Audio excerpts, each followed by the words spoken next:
Good evening.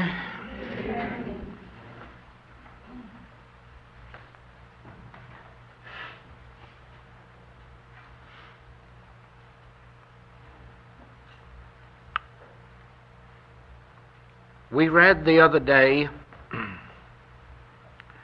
that the governor of Ohio, many years ago, was the means through which the legislature of the state passed a law imposing the death penalty for certain crimes, and that last month he went before the legislature to have this law repealed. And he was asked why this change of heart. And his answer was that I have matured.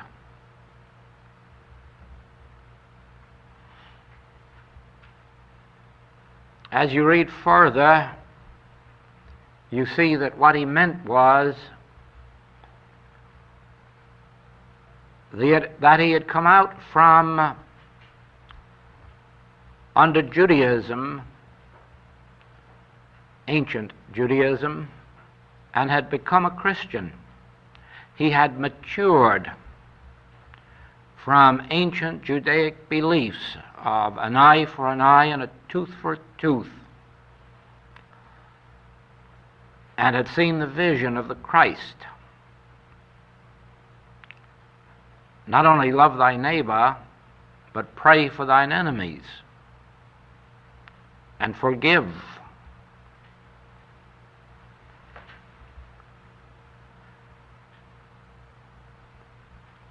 In these ancient teachings, we witnessed the birth of all of mankind's troubles.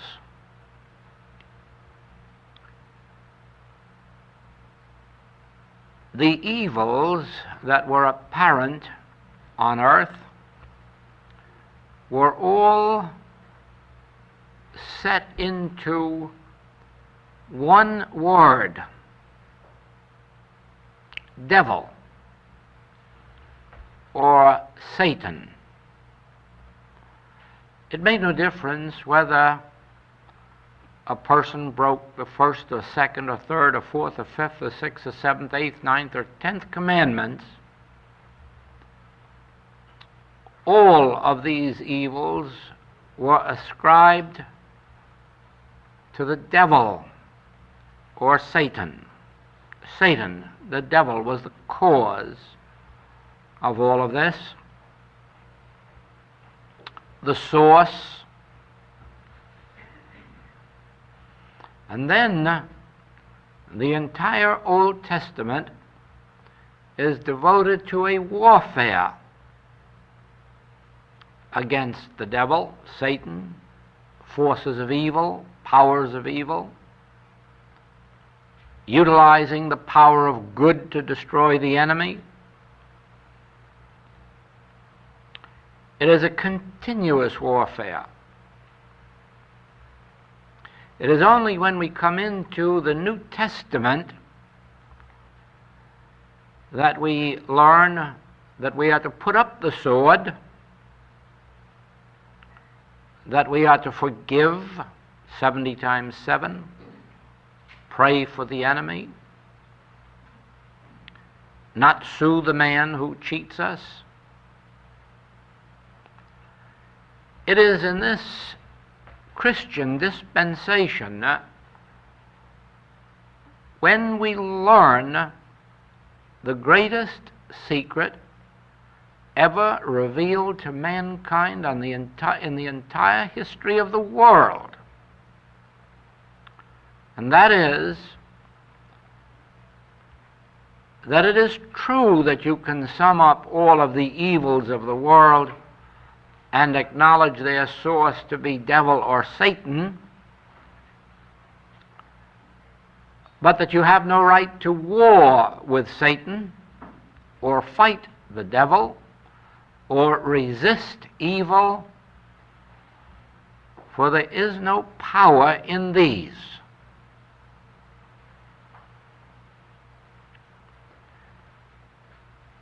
The Hebrew world to which this message was addressed was not ready to accept this message because it couldn't understand it. It was too contrary to everything that Hebrews had been taught for several thousand years.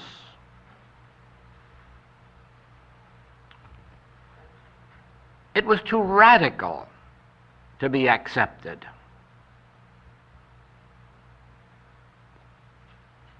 The Master, in his 3 years of ministry, realized what was taking place, because we not only have that sad passage, but many others that indicate the same thing. O Jerusalem, I would take you under my wing. I would teach you these things. I would comfort you and save you, but ye would not. Not quite ye would not, really. Ye could not. You could not accept the fact that evil of any name or any nature is not a power, and that is the reason that it isn't to be fought. It is only a power in the mind and in the experience of those who accept it as such and then begin to battle it, to war with it. Some of the Hebrew leaders, even before Jesus, had great wisdom and spiritual illumination and saw this point, although nowhere in the New Testament, in the Old Testament, is it really taught as a specific principle as the Master taught it. But you do remember that there was one to whom the Hebrews came and said that the enemy is coming against us and they outnumber us many times. Their power is greater than ours, their weapons. And their Master told them that the enemy had only temporal weapons, the arm of flesh, and that it was not to be feared.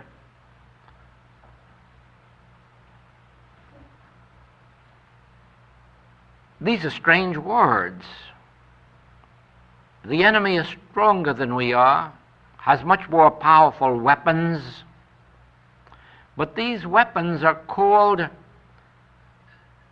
the arm of flesh, not to be feared, temporal power. And then we're told they rested in his word. Another tremendous experience. They rested in his word. Evidently, they rested from fear. They rested from anxiety, concern. And then the miracle happened. The enemy began to fight among themselves and destroyed each other. And all the Hebrews had to do was go out and gather up the spoils for themselves. This is virtually what the Master taught when he said, put up thy sword, when he said, resist not evil, when he said, return good for evil, when he said to Pilate, thou couldst have no power over me unless it came from the Father. He was revealing to them the principle of the first commandment. Thou shalt have no other gods but me. Thou shalt not acknowledge any other power,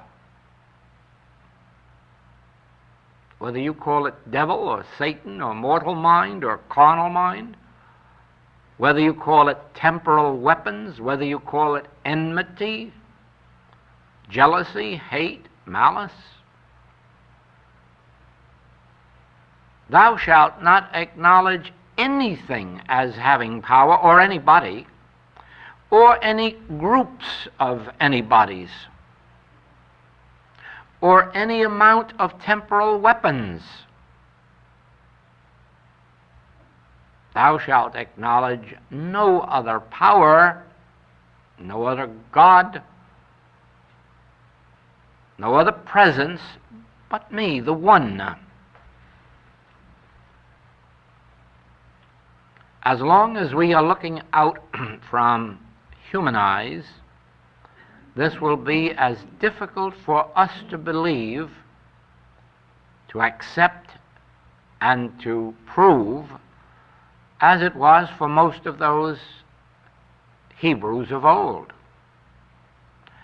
As long as we are as materialistic as they were,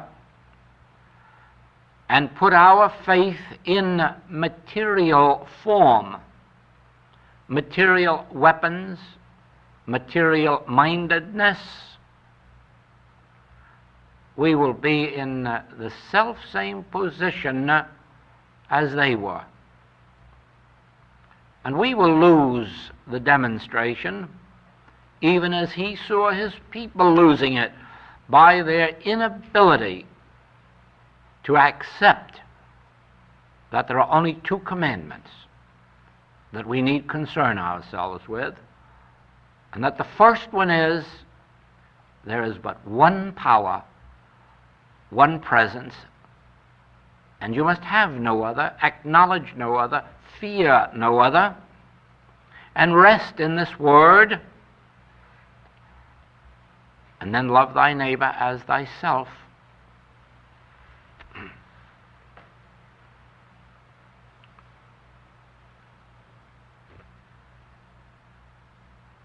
We, of course, know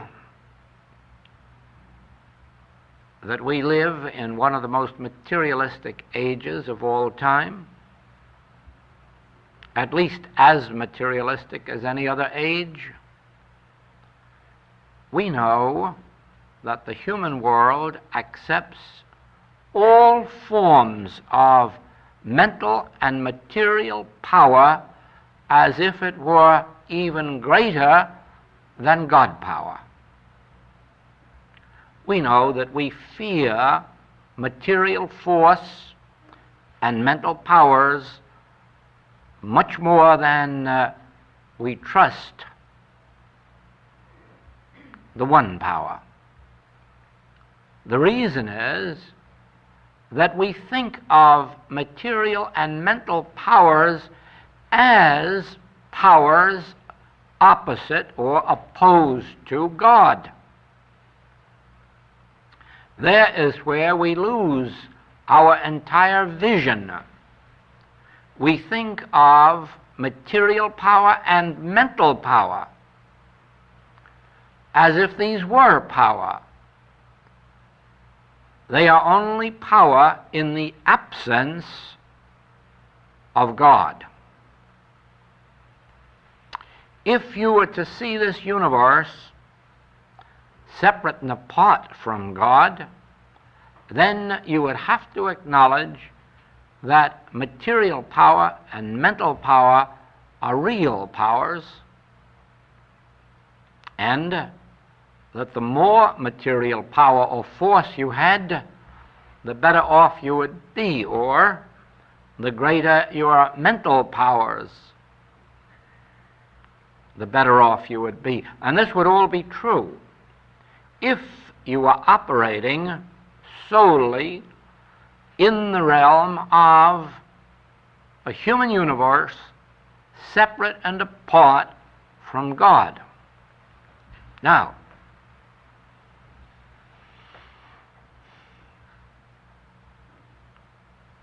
the moment that you bring yourself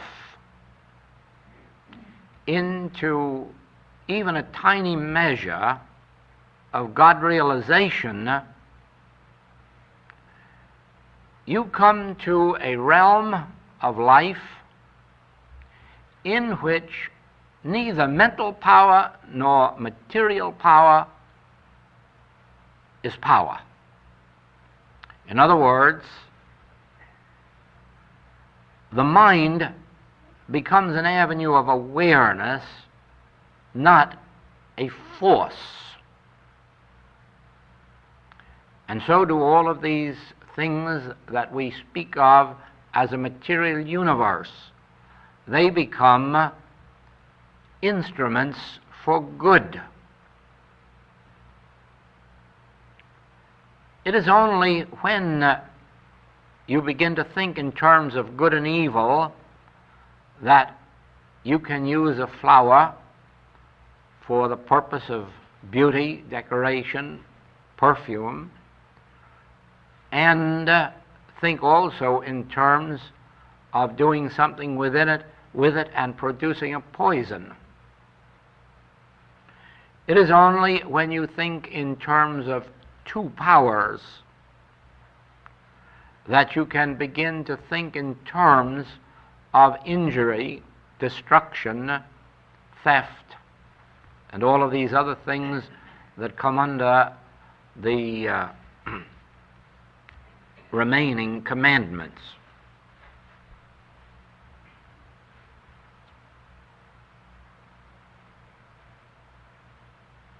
In the ancient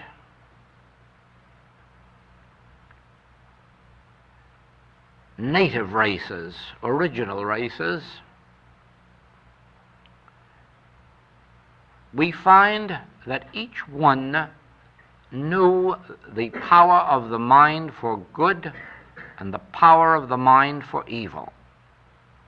Just as we had here in Hawaii the activity of the good kahuna that blessed and healed, and the bad kahuna that cursed and killed, so we had these same experiences in Central America, South America, Africa, Australia.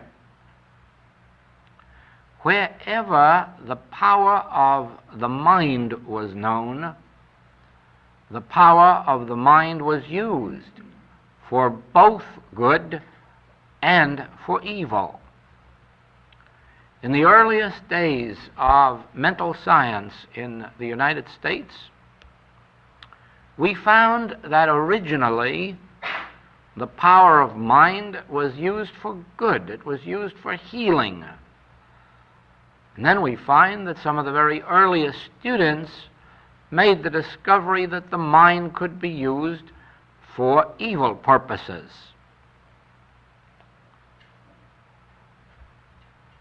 In these last few years, where the subject of propaganda and advertising have become such major influences in American life, it was discovered that you could use the power of mind to sell, the power of mind to put over a project, but that you could also use the power of mind to influence erroneously, even in the mercantile world.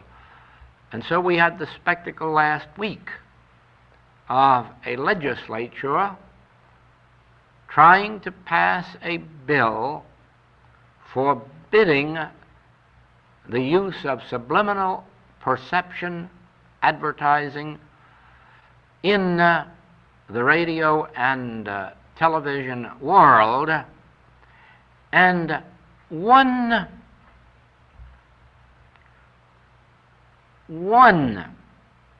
organization blocking it because it would interfere with their activity to have this outlawed. In other words, the determination to use the human mind to control masses of individuals for personal profit, personal gain. Not in the sense of offering you an article and leaving you with free choice as to whether or not you believe the advertising or whether or not you wish to purchase or need the article. Oh, no, no. No, the human mind must be used to compel you to buy it whether or not you want it, need it, or can afford it. Now, here you have what would ordinarily appear as the end of the world. Because if it is possible for an individual or a group of individuals to control the mind of the masses and make it do its bidding, then you no longer need a Russian dictatorship with armies.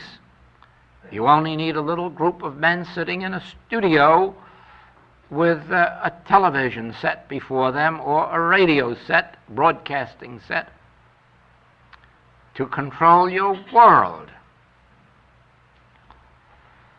The answer to that is this: don't fear it. Don't fear it. It will never come to pass. And the reason is this: the mind isn't such a power.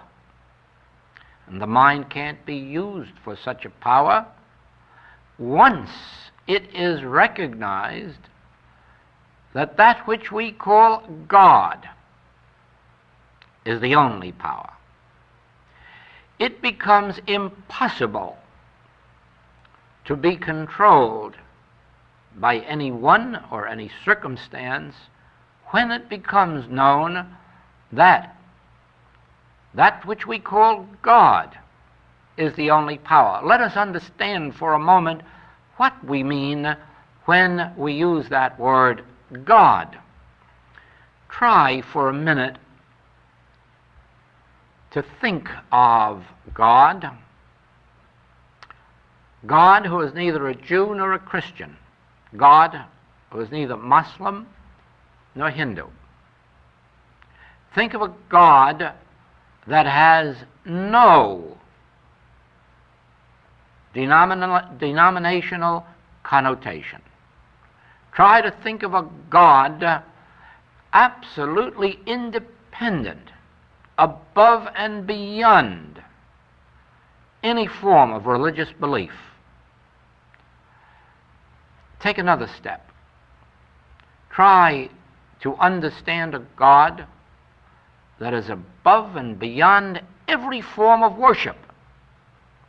A God that cannot be reached by a human being, regardless of what manner, what way, what form one may try to reach that God, to influence,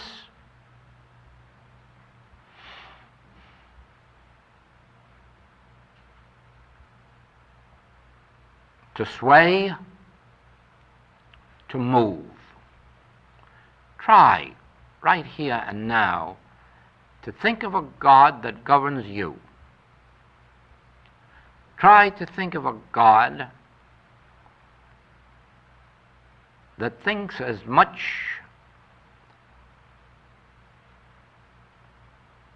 of the white as of the black, the brown, the yellow.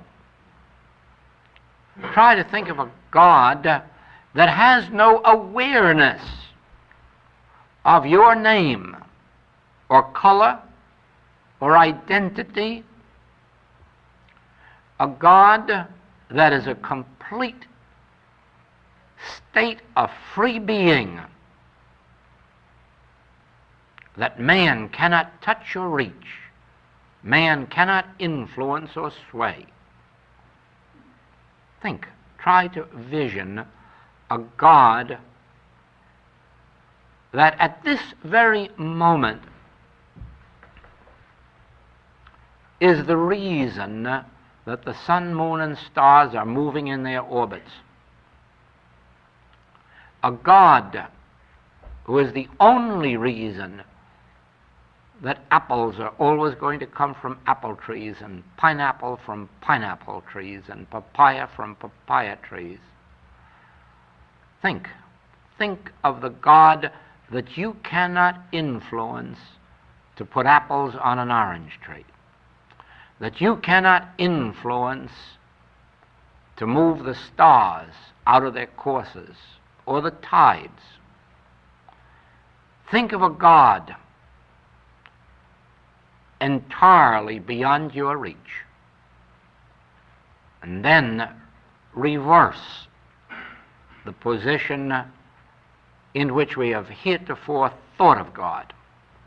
Now see God as the governing influence of this whole universe, the only law unto this universe, the creative principle, the maintaining principle, the sustaining principle, the life of all being, performing its function the same yesterday, today, and forever.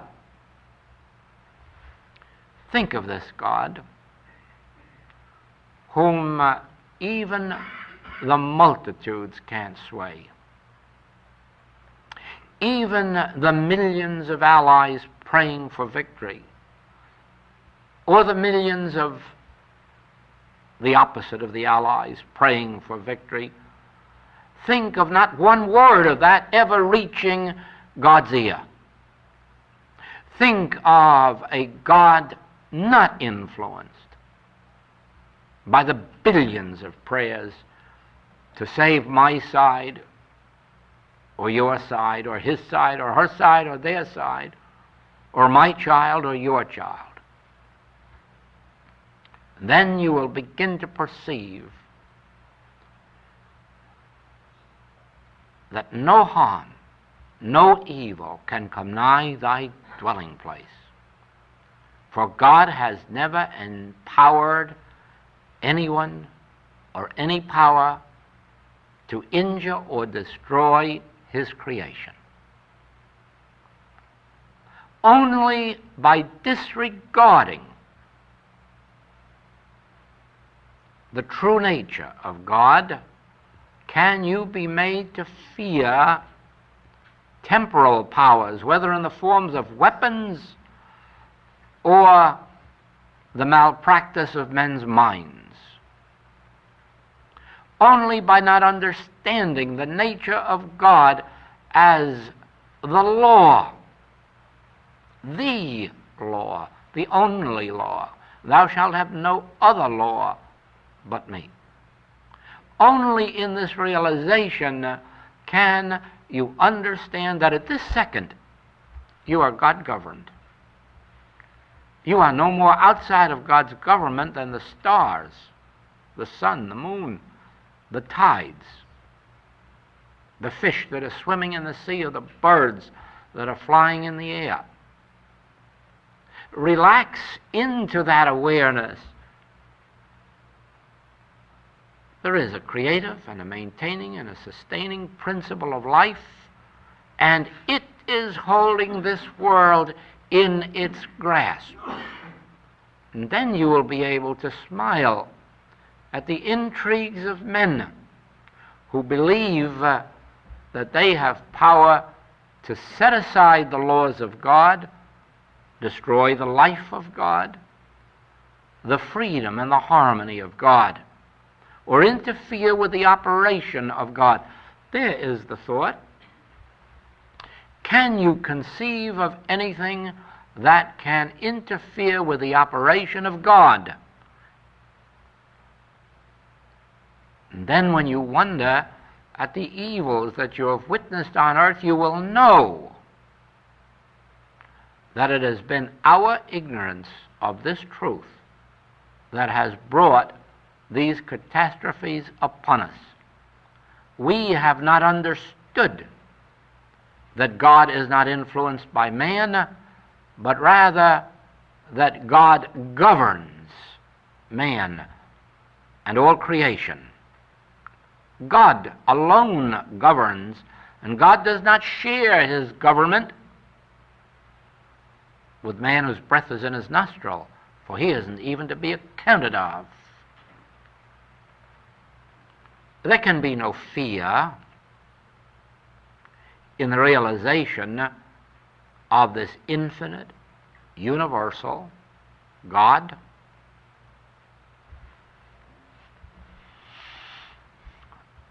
When you study Scripture and see how the Hebrews lived their lives in fear of God's punishment, when you turn to the New Testament and realize that the Master gave as one of his reasons for being on earth was to forgive sin and sinners, you will know that there is no reason under the sun for continuing to fear punishment for your sins of omission or commission. As a matter of fact, even if some of those sins should be continuing into our present experience, even if we have not reached the spiritual elevation in which all sin has departed from us, and who has, even then we ought to know that we are not under the law of punishment, but under the law of grace, under forgiveness, under God's grace, which not only wipes out the penalty for sin, but what wipes out the capacity for sin. Sometimes the sin lingers on even after the penalty has been wiped out. But it isn't any different than the chicken that runs around after its head is cut off. It's just fooling us for a little while. It's dead, but it doesn't know it.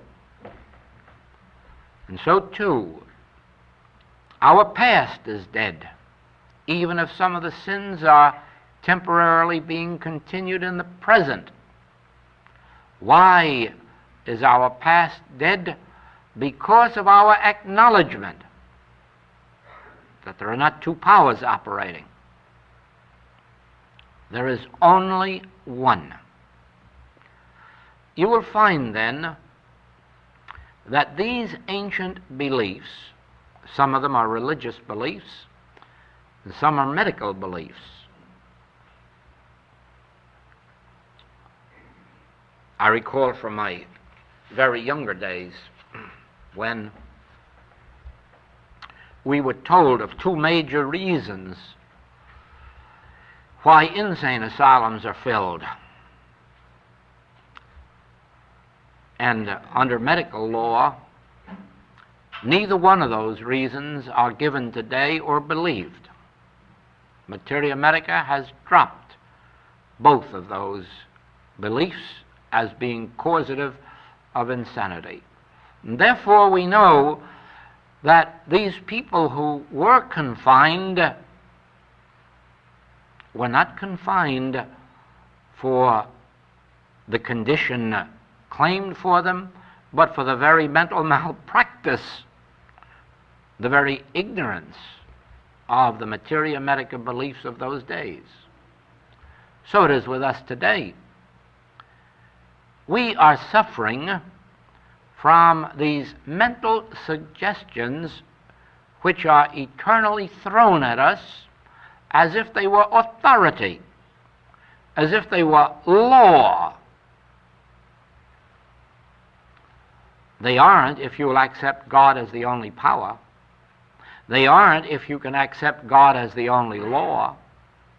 There isn't a single law of matter or of mind that can stand up as law in the experience of the individual who can begin to understand the universal nature of God governing its own universe and not permitting any interference with God's government. Think of trying to interfere with God's government of this universe, and you know it cannot be done. And therefore, when we suffer, we are suffering only from these mental images that have been thrown at us, which we have in our ignorance accepted. Now, there are thousands of theological laws and medical laws and food laws and many other types of laws, legal laws, that aren't any more law than a scrap of paper. But they will remain as law in our experience until we come to the realization that there can be no such thing as a law contradicting or contrary to the law of God. There cannot be a law that isn't good. There cannot be a law of any name or nature that isn't a blessing. And every law that claims to be such must be understood as theory, belief, mental imposition,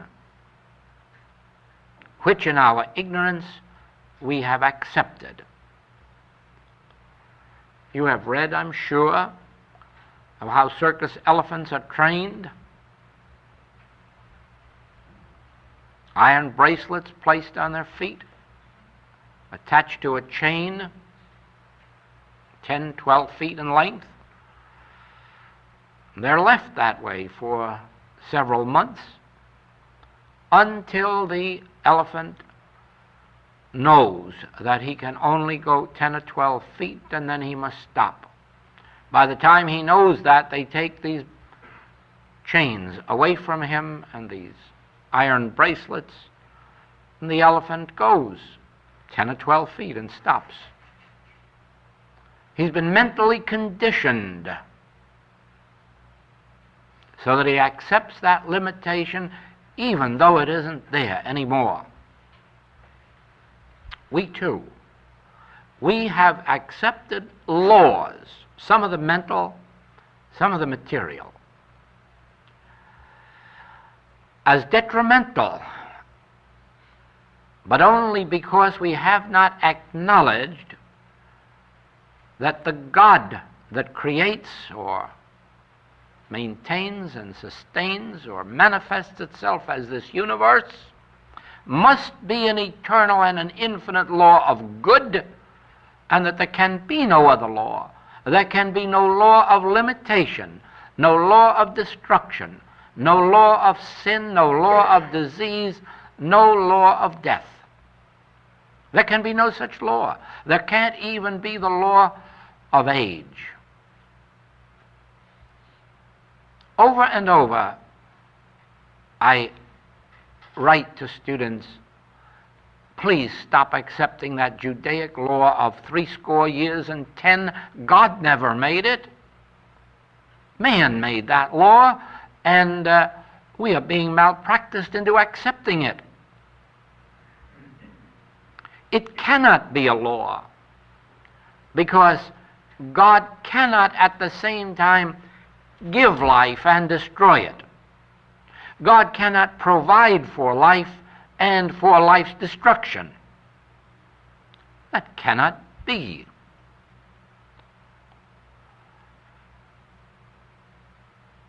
Yes, I know. In the insurance policies, the little print tells us about the acts of God that are destructive. But man made insurance policies, not God. The law of God doesn't contain any clauses about provision for the destruction of God's handiwork. The heavens declare the glory of God. The earth showeth forth his handiwork, and ye are the sons of God. Where do you find any provision in that for a law of age, infirmity, a law of disease, a law of death?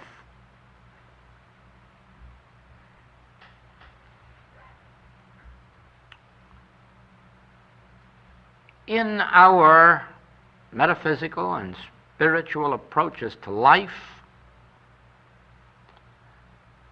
we call this knowing of the truth treatment. It is sometimes used as a synonym for prayer, and it may be a form of prayer, not too high a form, but nevertheless a form. But one thing is certain: if we are to escape from the limitations of ordinary human existence,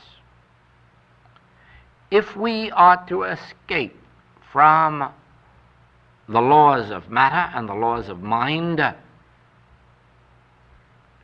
we are only going to do it through learning some form of treatment such as this, whereby we remind ourselves each day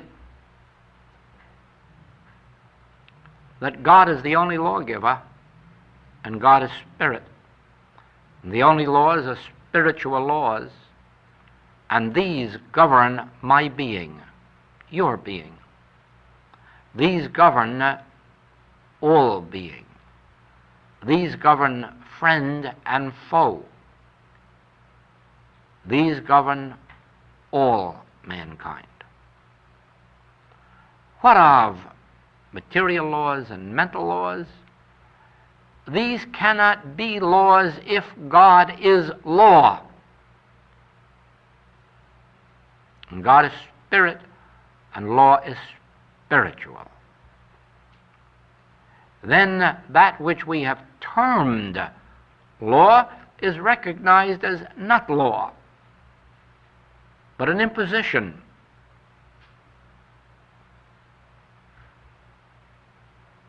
A universal malpractice that's been handed on to us,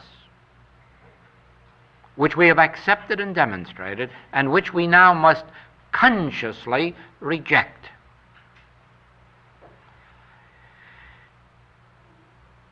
We have to recognize frequently that we are not under the law of punishment, but under the law of forgiveness. We have to remember every single day that we are not under law, we are under grace. We were under the law when we were under Moses. We came under grace when we came under Christ Jesus. But this grace cannot act except through our acceptance of it, our recognition of it and acceptance of it. The ways of God are exactly the ways of all of God's work.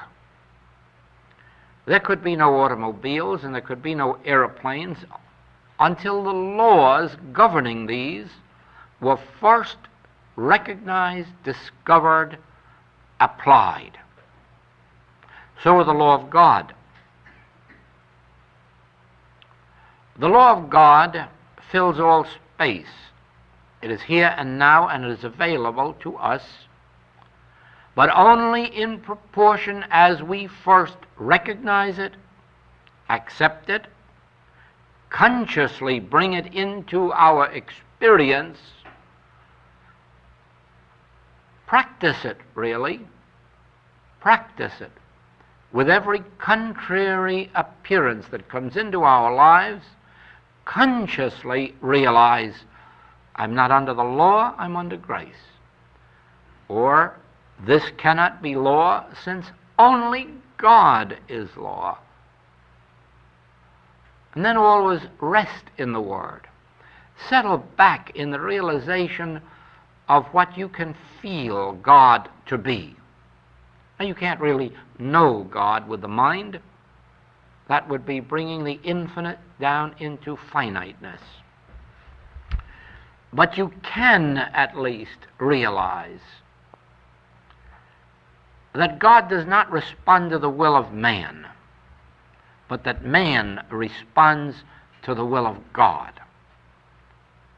You can, instead of trying to use God or make God your servant, you can submit yourself to God to be God's child, God's instrument, that through which God's glory is made manifest on earth. And then let God's glory flow through you. It never will be your glory, regardless of how beautiful you are or become, or how worthy or worthwhile. It never will redound to your credit, for it will always be God's glory, God's freedom, God's health, God's understanding. Scripture tells us His understanding is infinite. Therefore, nobody can ever boast of His wisdom. No one can ever boast of His knowledge. No one can ever boast of His power, for all power is of God, and we are the instruments through which and as which God's glory appears on earth. But we have to submit ourselves to it, not try to use it in our behalf. And above all, don't try to use it against the power of evil, for evil has no power. And the very idea of trying to set God against the devil will defeat your purpose. For in the eyes of God, in the consciousness of God, there is no evil, there is no devil, there is no Satan. These are man-made images.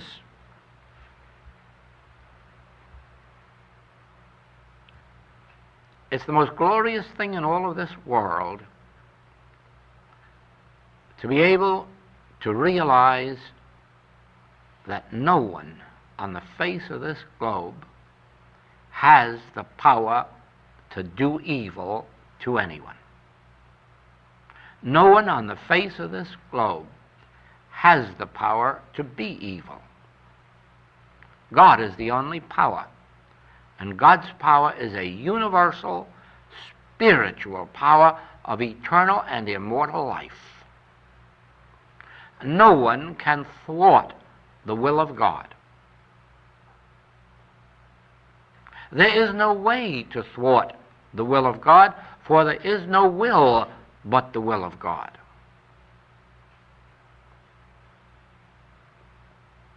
When man tries to set up his puny will and power against good, he might just as well be sending his armies against the Hebrew prophet who had the wisdom to say, they have only the arm of flesh.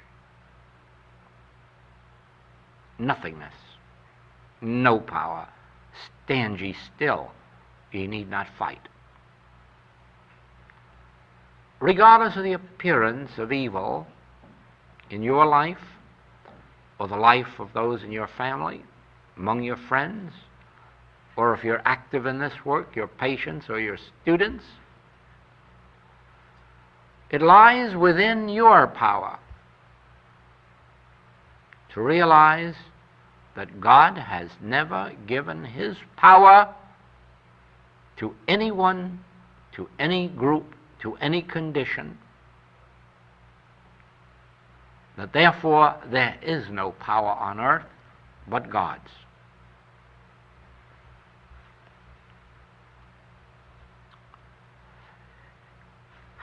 The vision of this only comes to you as you can forget whatever you may have learned in your younger days about God, whatever you may have learned in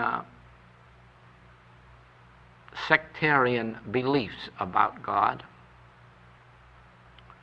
and lift your vision to the God that existed before there was a man to form a religion or a religious teaching. Try to visualize just that truth, that God existed before ever a religious teaching or doctrine or theory had been formulated. And the nature of God then is the same as the nature of God now. God is the same God today, yesterday, and forever.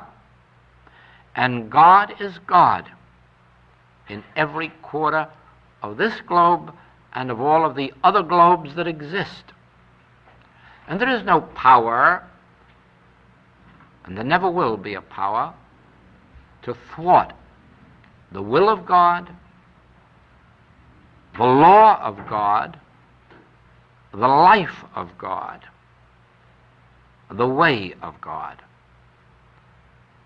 unless we continue to accept these impositions, these mental impositions of limitation, and accept a power apart from God.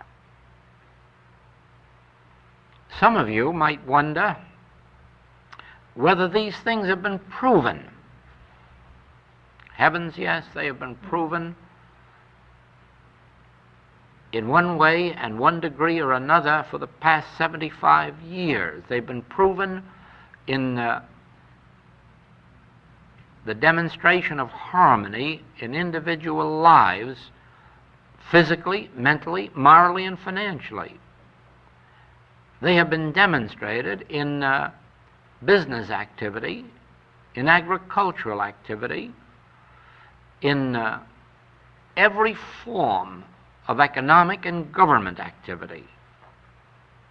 They haven't yet been tried on a wide enough scale to be national or internationally accepted. But they have been tried and proven in the experience of individuals and individual groups. Oh, yes. To prove this in even a tiny measure is to prove it in the greatest degree. To be able to heal a simple cold with the understanding of one power is to prove the entire principle. The rest only has to be worked out through experience and continuous practice.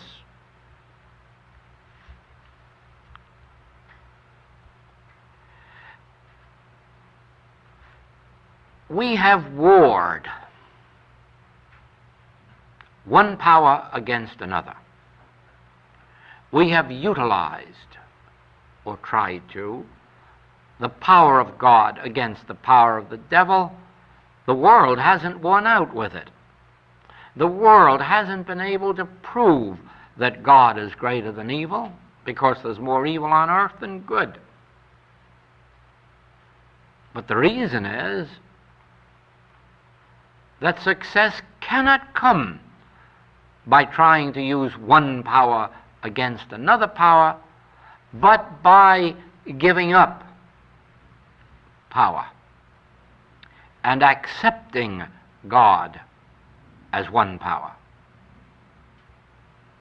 by submitting oneself to one power, by never attempting to destroy evil power, just to recognize its nature.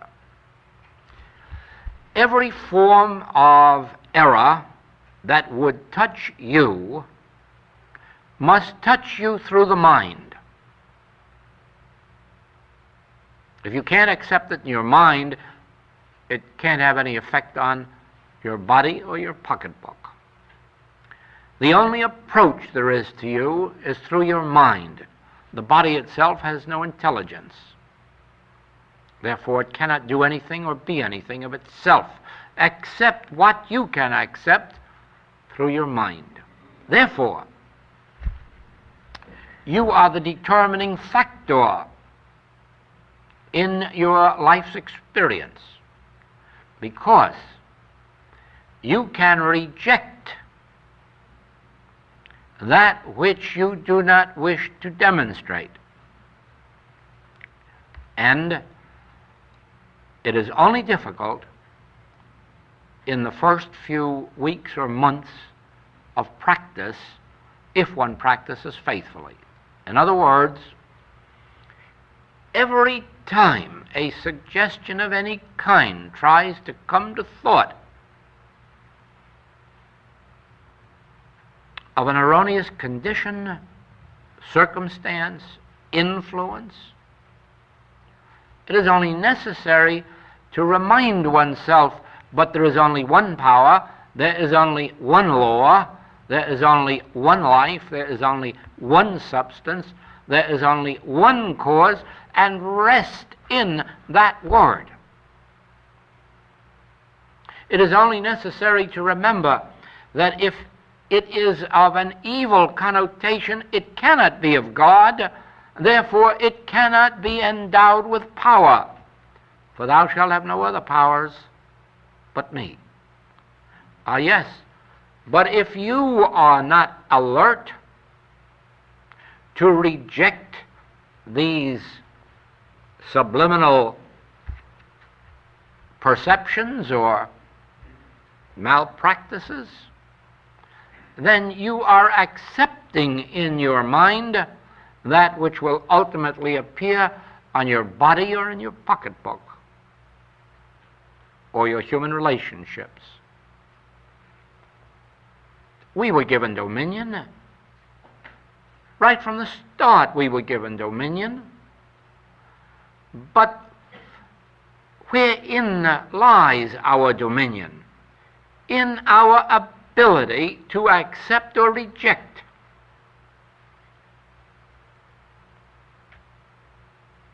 Are there two powers, good and evil? Then God is not infinite. God is not omnipotent. God is not omnipresent. And it's just foolishness to go around believing that you believe in God. You can't actually understand God and accept the reality of two powers. Therefore, your dominion consists of the ability, whenever an erroneous thought, condition, appearance comes to you, to reject it. There can be but one law, and that's spiritual. There can be but one power, and that's spiritual. It isn't a question of dynamite over atomic force. It isn't a matter of missiles over bombers. It's a matter of there is no power but God. All power must be spiritual, since God is spirit. And if power is spiritual, we need not fear the power of matter or of mind. It is true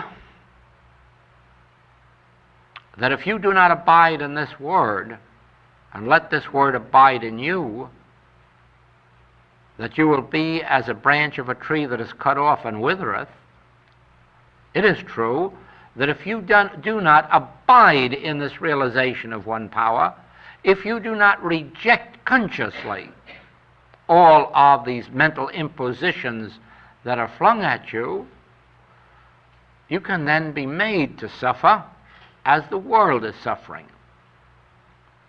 But if you do abide in this word of truth, and let this word abide in you, if you do live in the secret place of the Most High, where there is only one presence, one power, one cause, one law, one being, none of these evils that destroy 1,000 at your left and 10,000 at your right will come nigh thy dwelling place. This doesn't mean that we cold-bloodedly leave our neighbors on the outside. It means this, that the truth is here for us, for all of us equally, and that those of us who cling most steadfastly to it will benefit the most. Those who try it a little bit each day will benefit in some degree, and the others not at all.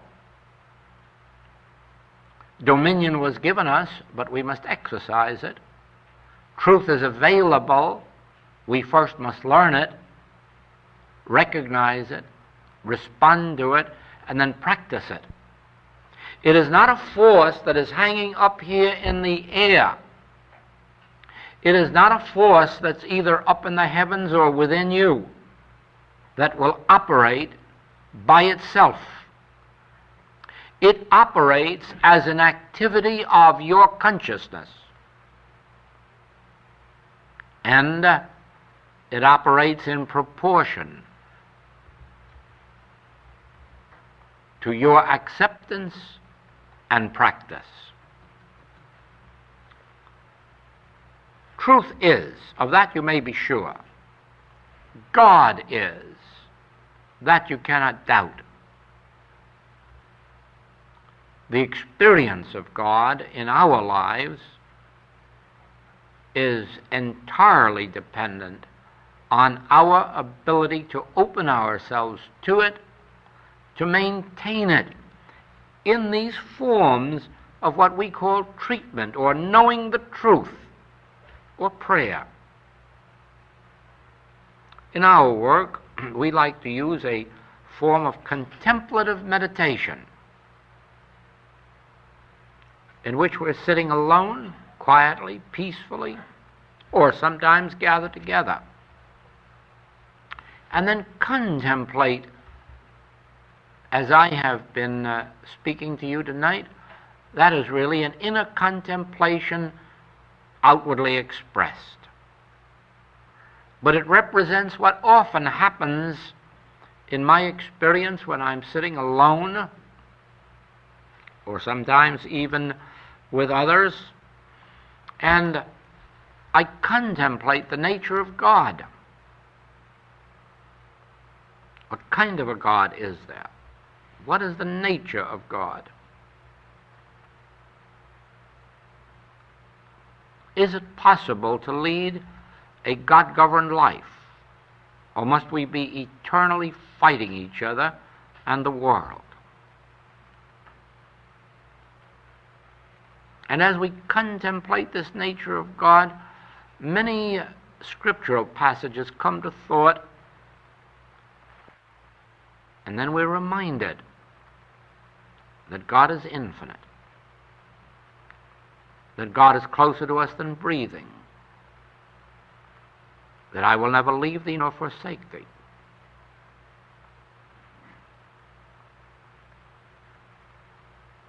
That I am the bread and the wine and the meat and the water.